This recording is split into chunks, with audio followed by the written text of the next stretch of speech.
The path of mathematics YouTube চ্যানেলে সবাইকে স্বাগত জানাই। আশা করি সবাই ভালো আছো, সবাই সুস্থ আছো। আজকে আমরা আবার চলে এসেছি নতুন একটা ভিডিও নিয়ে। আজকের ভিডিওতে আমরা যৌগিক কোণের ত্রিকোণমিতিক অনুপাত অর্থাৎ যাকে ইংরেজিতে আমরা বলছি trigonometric ratios of compound angles, এই অধ্যায়ের সমস্ত সূত্রাবলী নিয়ে আলোচনা করব। তার সঙ্গে আমরা এই অধ্যায়ের বেশ কিছু প্রবলেম নিয়েও আলোচনা করব। প্রথমেই আমরা জেনে নেব যৌগিক কোণ অর্থাৎ কম্পাউন্ড অ্যাঙ্গেল বলতে আমরা কী বুঝব। বলছে দুই বা ততোধিক কোণের যোগফল বা বিয়োগফলকেই আমরা বলছি যৌগিক কোণ বা কম্পাউন্ড অ্যাঙ্গেল। অর্থাৎ এ আর বি যদি দুটো কোণ হয় তাহলে আমরা এ প্লাস বি অথবা এ মাইনাস বি বা মাইনাস এ মাইনাস বি এই ধরনের কোণগুলোকে আমরা বলবো কি যৌগিক কোণ বা কম্পাউন্ড অ্যাঙ্গেল। এখন আমরা এই যৌগিক কোণ অধ্যায়ের বেশ কিছু সূত্রাবলী নিয়ে আলোচনা করব। তো প্রথমে সূত্র বলছে যে কোনো কোণ এ ও বি এর জন্য কস এ মাইনাস বি এর মান হবে কস A cos B plus sign A sine B, এবং কস এ প্লাস বি এর মান হবে কস A cos B minus sine A sine B. এখন আমরা এই সূত্র দুটোর প্রমাণ করব। প্রথম যে সূত্রটা রয়েছে কস এ মাইনাস বি সমান cos A cos B plus sign A sine B. তো এই সূত্রটার প্রমাণ করার জন্য আমরা কি করব না, প্রথমে আমরা লেখচিত্রে মূল বিন্দুকে কেন্দ্র করে একক ব্যাসার্ধ বিশিষ্ট একটা বৃত্ত অঙ্কন করব। তাহলে ওই বৃত্ত এক্স অক্ষকে অবশ্যই 1,0 বিন্দুতে ছেদ করবে। আমরা ধরে নিচ্ছি ওই 1,0 বিন্দুটা হলো পি বিন্দু। এখন আমরা তিনটে বিন্দু নিচ্ছি, বৃত্তের উপরেই তিনটে বিন্দু নিচ্ছি, কিউ আর আর এস। এই তিনটে বিন্দু এমনভাবে নিচ্ছি যাতে করে পি ও কিউ যে কোণটা তার মান হবে এ, পি ও আর কোণের মান হবে বি, এবং পি ও এস এই কোণটার মান হবে এ মাইনাস বি। তাহলে দেখো আমরা আমাদের ধরা অনুযায়ী পি ও এস এর মান হচ্ছে এ মাইনাস বি, আবার চিত্র অনুযায়ী আমরা দেখতে পাচ্ছি আর ও কিউ এই কোণের মান হচ্ছে এ মাইনাস বি। এখন ও পি, ও কিউ, ও আর, ও এস এই সবগুলোই ওই একক ব্যাসার্ধ বিশিষ্ট বৃত্তের ব্যাসার্ধ। অতএব ও পি, ও কিউ, ও আর, ও এস এই সবগুলোই সমান হবে এবং এই প্রত্যেকটার মান হবে কত? 1, যেহেতু এই বৃত্তটার ব্যাসার্ধ কত? 1 একক। এখন কিউ আর ও এস এই তিনটি বিন্দুর পোলার কোঅর্ডিনেটের স্থানাঙ্ককে আমরা লিখতে পারি, কিউ বিন্দুর স্থানাঙ্ককে লিখতে পারি কস এ সাইন এ দ্বারা, আর বিন্দুর স্থানাঙ্ককে লিখতে পারি কস বি সাইন বি দ্বারা, এবং এস বিন্দুর কোঅর্ডিনেট বা স্থানাঙ্ককে আমরা লিখতে পারি কস A minus B comma sine A minus B দ্বারা। তো এখানে বলে রাখি যে পোলার কোঅর্ডিনেট কী জিনিস না, মনে রাখতে হবে লেখচিত্রে যে কোনো বিন্দুর অবস্থান নির্ণয়ের জন্য দুটো সিস্টেম ব্যবহার করা হয়ে থাকে। একটাকে বলা হয় কার্টেসিয়ান সিস্টেম আর একটাকে বলা হয় পোলার সিস্টেম। তো এই কার্টেসিয়ান সিস্টেম কি না, আমরা সেই ক্লাস 9 থেকে যে সিস্টেম পড়ে আসছি, অর্থাৎ দুটো অক্ষ থাকবে এক্স ও এক্স ড্যাশ, ওয়াই ও ওয়াই ড্যাশ, এইভাবে যে অবস্থান একটা বিন্দুর অবস্থান নির্ণয় করা, এই পদ্ধতিটাকে আমরা বলি কার্টেসিয়ান কোঅর্ডিনেট সিস্টেম। এবং 2 নম্বর যে পদ্ধতিতে আমরা এখন স্থানাঙ্কগুলো লিখলাম সেটাকে আমরা বলছি পোলার কোঅর্ডিনেট সিস্টেম। তো এই পোলার কোঅর্ডিনেট সিস্টেমে কি করা হয় না, এই পোলার কোঅর্ডিনেট সিস্টেমেও দুটো প্যারামিটার থাকে।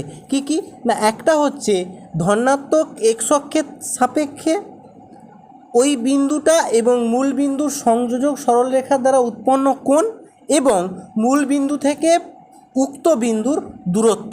অর্থাৎ দেখো আমরা যদি ধনাত্মক এক্স অক্ষের সঙ্গে যে বিন্দুর আমরা কোঅর্ডিনেট লিখতে চাইছি ওই বিন্দুর সঙ্গে মূল বিন্দুর সংযোজক সরলরেখা এবং ধনাত্মক এক্স অক্ষের মধ্যবর্তী কোণ থিটা হয়, এবং মূল বিন্দু থেকে ওই বিন্দুর দূরত্ব আর হয়, তাহলে ওই বিন্দুর স্থানাঙ্ককে আমরা আর কস থিটা কমা আর সাইন থিটা দ্বারা লিখতে পারবো। অর্থাৎ আমরা লিখতে পারবো কি এক্স সমান আর কস থিটা এবং ওয়াই সমান আর সাইন থিটা লিখতে পারবো। আর এই পদ্ধতিকেই আমরা বলছি পোলার কোঅর্ডিনেট সিস্টেম। তো সেই পোলার কোঅর্ডিনেট সিস্টেমেই আমরা কিউ আর ও এস বিন্দু স্থানাঙ্ক লিখতে পারলাম। কিউ বিন্দু দেখো ভালো করে লক্ষ্য করো, পি ও কিউর মধ্যবর্তী কোণ কত ছিল? এ, মধ্যবর্তী কোণ ছিল এ, এবং ও কিউ, এই যে দূরত্ব ও কিউ দূরত্বটা কত ছিল 1 একক, তার জন্যই আমরা দেখো কিউ বিন্দু স্থানাঙ্ককে 1 ইন্টু কস থিটা মানে শুধু 1 ইন্টু কসে মানে শুধু কসে এবং কমা 1 ইন্টু সাইনে মানে কসে কমা সাইনে আকারে লিখতে পেরেছি। একই রকমভাবে আর বিন্দু স্থানাঙ্ককে কস বি কমা সাইন বি আকারে লিখতে পেরেছি এবং এস বিন্দু স্থানাঙ্ককে আমরা লিখতে পেরেছি cos A minus B comma sine A minus B দিয়ে। এখন আমরা যে কোনো বৃত্তের ক্ষেত্রে জেনেছিলাম যে S equals to R theta সূত্র প্রযোজ্য হয়, যেখানে এসটা হচ্ছে বৃত্তচাপ, আরটা হচ্ছে ওই বৃত্তের ব্যাসার্ধ এবং থিটাটা হচ্ছে উক্ত মানে প্রদত্ত বৃত্তচাপের মধ্যবর্তী কোণ, মানে বৃত্তচাপ ওই বৃত্তের কেন্দ্রে যে কোণ উৎপন্ন করছে তাকে আমরা বলছি থিটা। তাহলে এখানে দেখো যেহেতু আর অর্থাৎ ব্যাসার্ধের মান 1, কারণ আমরা যে বৃত্তটা নিয়েছি সেটা একক ব্যাসার্ধ বিশিষ্ট বৃত্ত, অর্থাৎ বৃত্তটার ব্যাসার্ধ কত 1, অর্থাৎ এই বৃত্তের ক্ষেত্রে যে রিলেশানটা হোল্ড করবে সেই রিলেশানটা হচ্ছে কি এস ইকুয়ালস টু থিটা, যেহেতু এখানে আর এর ভ্যালুটা 1। তাহলে এখন দেখো এই রিলেশান থেকে অর্থাৎ এই বৃত্তের ক্ষেত্রে এস ইকুয়ালস টু থিটা, এই রিলেশান থেকে আমরা বলতে পারি যে এ অর্থাৎ এ কোণটার মান পি কিউ আর্ক লেন্থের সঙ্গে সমান হবে, ঠিক একই রকমভাবে বি কোণটার মান পি আর আর্ক লেন্থের সঙ্গে সমান হবে এবং এ মাইনাস বি কোণের মান পি এস আর্ক লেন্থের সঙ্গে সমান হবে। এখন আমরা আমাদের ধরা অনুযায়ী পি ও এস এটাকে বলেছিলাম এ মাইনাস মানে পি ও এস যে কোণটা সেটা উৎপন্ন করেছিল কত এ মাইনাস বি কোণ, এবং চিত্র অনুযায়ী আমরা দেখতে পেয়েছিলাম যে আর ও কিউ এই যে কোণটা এটার মানও হয়েছিল এ মাইনাস বি। তাহলে দেখো যেহেতু দুটো কোণের মান সমান, তাহলে এই দুটোর করসপন্ডিং বৃত্তচাপের মানও কী হবে সমান হবে, অর্থাৎ আমরা এখান থেকে বলতে পারি চাপ পিএস আর চাপ কিউ আর পরস্পর সমান।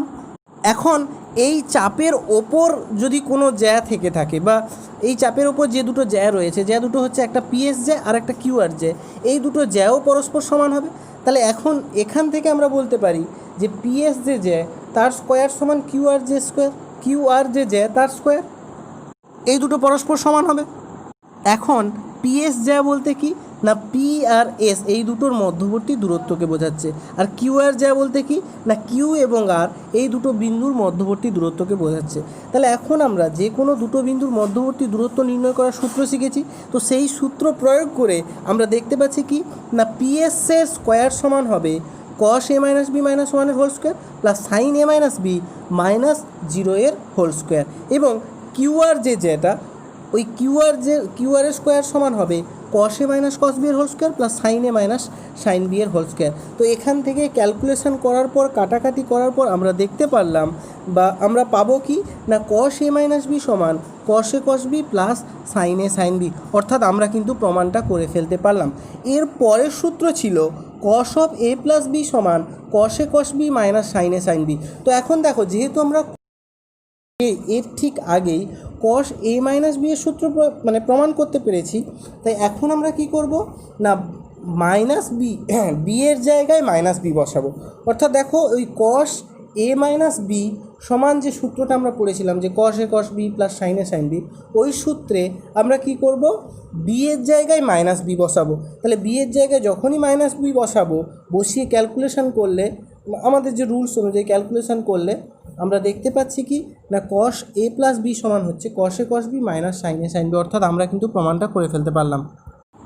এর পরের সূত্র বলেছে যে এ ও বি যে কোনো দুটি কোণের জন্য সাইন এ মাইনাস বি সমান sign A cos B minus cos A sine B, এবং সাইন এ প্লাস বি সমান হবে sign A cos B plus cos A sine B. তাহলে এই সূত্রের প্রমাণ আমরা কি করে করব না দেখো আমরা একটু আগেই প্রমাণ করলাম যে কস এ মাইনাস বি সমান cos A cos B plus sign A sine B হয়। এখন আমরা কি করব এর জায়গায় 90 ডিগ্রি প্লাস এ বসাবো। তাহলে এর জায়গায় যখনই 90 ডিগ্রি প্লাস এ বসালাম তারপরে কি না আমাদের পাদের নিয়ম চিহ্নের নিয়ম অনুযায়ী ক্যালকুলেশন করে আমরা দেখতে পাচ্ছি কি না সাইন এ মাইনাস বি সমান sign A cos B minus cos A sine B হচ্ছে। ঠিক একই রকমভাবে আমরা কি করব না যখন সাইন এ প্লাস বি এর সূত্র প্রমাণ করব তখন কস এ মাইনাস বি সমান cos A cos B plus sign A sine B এই সূত্রে এর জায়গায় 90 ডিগ্রি মাইনাস এ বসাবো। এর জায়গায় কত বসাবো 90 মাইনাস এ, এবং বসিয়ে ক্যালকুলেশন করলেই আমরা কি পেয়ে যাব না সাইন এ প্লাস বি এর সূত্র পেয়ে যাব, এবং পেয়ে যাব যে সাইন এ প্লাস বি সমান হয় sine A cos B plus cos A sine B. এর পরের সূত্র বলেছে যে sine A plus B into sine A minus B সমান sine square A minus sine square B হয়, অথবা cos square B minus cos square A হয়। এবং 2 নম্বর সূত্র বলেছে যে cos A plus B into cos A minus B সমান cos square A minus sine square B, অথবা cos square B minus sine square A হয়। তো এই সূত্রের প্রমাণ আমরা কি করে করব না, একদমই সিম্পল না। প্রথম সূত্রটা যদি আমরা দেখি যে sine A plus B into sine A minus B সমান sine square A minus sine square B, অথবা cos square B minus cos square A কী করে হচ্ছে, তাহলে প্রথমে আমরা সাইন এ প্লাস বি এর সূত্র শিখেছি, সাইন এ মাইনাস বি এর সূত্র শিখেছি। তাহলে দুটো সূত্র যদি বসিয়ে দিই, তাহলে সাইন এ প্লাস বি এর সূত্র কী শিখেছি না sign A cos B plus cos A sine B, R sign A minus B এর সূত্র শিখেছি sign A cos B minus cos A sine B. দুটো বসিয়ে দিলে এ প্লাস বি ইন্টু এ মাইনাস বি এর ফর্মুলায় পড়ে যাচ্ছে, ফর্মুলায় পড়ে তাহলে তারপরে আমরা এ প্লাস বি ইন্টু এ মাইনাস বি সমান আমরা জানি এ স্কোয়ার মাইনাস বি স্কোয়ার হয়। তাহলে ফর্মুলায় ফেলে দিলে আমরা পাবো কি না সাইন স্কোয়ারে cos square B minus cos স্কোয়ারে সাইন স্কোয়ার বি। তো এই যে রিলেশানটা পাচ্ছি এখান থেকে সাইন যে সাইনগুলো আছে সেগুলোকে যদি সবগুলোকে কষে নিয়ে চলে যাই, তাহলে আমরা কোন রিলেশানটা পাবো না এটা সমানই পাবো cos square B minus cos square A. আবার ওই রিলেশান থেকে সমস্ত যে কোণানুপাতগুলো আছে সেই কোণানুপাতগুলোকে সমস্তগুলোকে যদি সাইনে নিয়ে চলে যাই, তাহলে এই রিলেশানটা সমান আবার পেয়ে যাবো কি sign square A minus sine square B. অথবা আরও একভাবে প্রমাণ করা যায়, বইতে যেভাবে করা আছে কি না প্রথমে সবগুলোকে সাইনে নিয়ে চলে গেছে, তাহলে ওখান থেকে প্রমাণ মানে sign A plus B into sine A minus B সমান প্রমাণ করে ফেলেছে প্রথমে sign square A minus sine square B. এখন দেখো এই সাইন স্কোয়ার সমান আমরা কি লিখতে পারি 1 মাইনাস কস স্কোয়ার। তাহলে এই দুটোর ক্ষেত্রে যখনই সূত্র প্রয়োগ করে দিচ্ছি, তাহলে এখান থেকে সরাসরি প্রমাণ হয়ে যাচ্ছে কি এটা সমান cos square B minus cos square A. এইভাবে কিন্তু আমরা সূত্রগুলো প্রমাণ করতে পারবো। এখন আমরা চলে যাব পরের সূত্র। পরের সূত্র বলেছে ট্যান এ প্লাস বি সমান হয় tan A plus tan B by 1 minus tan A tan B, এবং ট্যান এ মাইনাস বি সমান হয় tan A minus tan B by 1 minus tan A tan B. তো এখানে বলি এই সূত্রগুলো প্রমাণ আমরা কী করে করবো না, দেখো ট্যান এ প্লাস বি সমান আমরা লিখতে পারি কি sine A plus B by cos A plus B. এখন সাইন এ প্লাস বিরও সূত্র জানি, কস এ প্লাস বিরও সূত্র জানি, তাহলে দুটো সূত্র বসিয়ে দেওয়ার পর যখন আমরা যদি লব এবং হয় উভয়কেই কস এ কস বি দ্বারা ভাগ করে দিই, তাহলে কিন্তু আমাদের সূত্রের প্রমাণ হয়ে যাবে। অর্থাৎ আমরা পেয়ে যাব যে ট্যান এ প্লাস বি সমান হয় tan A plus tan B by 1 minus tan A tan B. ঠিক একই রকমভাবে ট্যান এ মাইনাস বি এর সূত্রটাও কিন্তু আমরা প্রমাণ করতে পারবো। ঠিক একই রকমভাবে আরও যে সূত্রগুলো রয়েছে সেগুলোও আমরা প্রমাণ করতে পারবো। এরপরে সূত্র রয়েছে cot of A plus B সমান cot A cot B minus 1 by cot B plus cot A. ঠিক একই রকমভাবে cot of A minus B সমান cot A cot B plus 1 by cot B minus cot A হয়। এই ছিল মোটামুটি এই চ্যাপ্টারের সূত্র। তাছাড়া এই চ্যাপ্টারে আর একটা সূত্রের প্রয়োগ হয়, সূত্রটা হচ্ছে tan A plus B plus C, tan of A plus B plus C সমান tan A plus tan B plus tan C minus tan A tan B tan C by 1 minus tan A tan B minus tan B tan C minus tan C tan A হয়। তো এই সূত্রটাও কিন্তু বেশ কিছু জায়গায় কাজে লাগবে। তো যৌগিক কোণের কোণানুপাত মানে ত্রিকোণমিতিক অনুপাত এই অধ্যায়ের সমস্ত সূত্র নিয়ে আমরা আলোচনা করলাম। এখন আমরা এই অধ্যায়ের কিছু প্রবলেম নিয়ে আলোচনা করব। আমরা এখন ছায়ার বইয়ের বেশ কিছু প্রবলেম আলোচনা করব। ছায়ার বইতে প্রশ্নমালা 4 পেজ নাম্বার 137 থেকে 39 বহু বিকল্পধর্মী যে পার্টটা রয়েছে অর্থাৎ এমসিকিউ যে পার্টটা রয়েছে ওই এমসিকিউ পার্ট থেকে আমরা আলোচনা করব 10 দাগের প্রশ্ন। তো 10 দাগের প্রশ্ন বলেছে sign theta plus cos theta সমান 2 হলে নিচের কোনটি কস থিটা প্লাস ফাই এর মান হবে। অপশান এ বলেছে 0, অপশান বি বলেছে 1, অপশান সি বলেছে -1 আর অপশান ডি বলেছে 2। আমরা এখন সলিউশনটা দেখে নেব। আমরা জানি যে সাইন থিটার মান সবসময় 0 থেকে 1 এর মধ্যে হয়, অর্থাৎ সাইন থিটার minimum value 0 and maximum value হচ্ছে 1। তাহলে যে রিলেশানটা দেওয়া রয়েছে যে sine theta plus sine phi equals to 2, তাহলে এই রিলেশানটা কেবলমাত্র তখনই হোল্ড করবে যদি সাইন থিটা এবং সাইন ফাই তার ম্যাক্সিমাম ভ্যালু গেইন করে, অর্থাৎ সাইন থিটা এবং সাইন ফাই উভয়েরই ভ্যালু হয় 1। তাহলে সাইন থিটা এবং সাইন ফাই এর ভ্যালু যদি 1 হয়, তাহলে কস থিটা এবং কস ফাই এর ভ্যালু কত হবে 0 হবে। তাহলে এখন আমাদেরকে বের করতে হবে কি কস থিটা প্লাস ফাইয়ের মান। তাহলে কস থিটা প্লাস ফাইয়ের সূত্র আমরা শিখেছি কস এ প্লাস বি এর সূত্র। তাহলে এই cos of A plus B এর সূত্রের মতো করে যদি কস অফ থিটা প্লাস ফাইকে লিখি তাহলে আমরা পাবো cos of theta plus phi সমান cos theta cos phi minus sine theta sine phi. তাহলে এখন ভ্যালুগুলো বসিয়ে আমরা দেখতে পাচ্ছি কস অফ থিটা প্লাস ফাইয়ের ভ্যালু হচ্ছে -1, অর্থাৎ option C is the right answer. এইবারে আমরা চলে যাব অতি সংক্ষিপ্ত উত্তরধর্মী যে পার্টটা রয়েছে ওই পার্টের, অর্থাৎ 2 নম্বরের যে সমস্ত প্রশ্ন রয়েছে ওই সমস্ত প্রশ্নের মধ্যে থেকে আমরা আলোচনা করব 2-এর দাগের 4-এর প্রশ্ন। 2-এর দাগের 4-এর প্রশ্ন বলেছে প্রমাণ করো যে tan 8 alpha minus tan 5 alpha minus tan 3 alpha equals to tan 8 alpha tan 5 alpha tan 3 alpha. এখন আমরা সলিউশনটা দেখে নেব। tan 8 আলফাকে আমরা লিখতে পারি tan of 5 alpha plus 3 alpha আকারে, মানে 8 আলফাকে আমরা ভেঙে লিখলাম কি 5 আলফা প্লাস 3 আলফা এই আকারে। তাহলে এখন দেখো, তাহলে tan 8 আলফাকে যখনই আমরা tan of 5 alpha plus 3 alpha আকারে লিখলাম দিয়ে tan a প্লাস b এর সূত্র প্রয়োগ করলে আমরা পাবো কি tan 5 alpha plus tan 3 alpha by 1 minus tan 5 alpha tan 3 alpha. এখন দেখো, এখন যদি আমরা কোনাকুনি গুণ করে সরল করে দিই মানে ক্যালকুলেশন করি তাহলে আমাদের যে প্রমাণটা ছিল সেই প্রমাণটা কিন্তু আমরা করে ফেলতে পারবো। অর্থাৎ আমরা পেয়ে যাব কি tan 8 alpha minus tan 5 alpha minus tan 3 alpha equals to হবে tan 8 alpha tan 5 alpha tan 3 alpha. অর্থাৎ আমরা কিন্তু প্রমাণটা করে ফেলতে পারলাম। আজকে এই পর্যন্তই। ভিডিওটি ভালো লেগে থাকলে লাইক করো, বন্ধুদের সঙ্গে শেয়ার করো, আর এই চ্যানেলের সমস্ত ভিডিও নোটিফিকেশান সবার আগে পাওয়ার জন্য চ্যানেলটিকে সাবস্ক্রাইব করো। দেখা হচ্ছে পরের ভিডিওতে।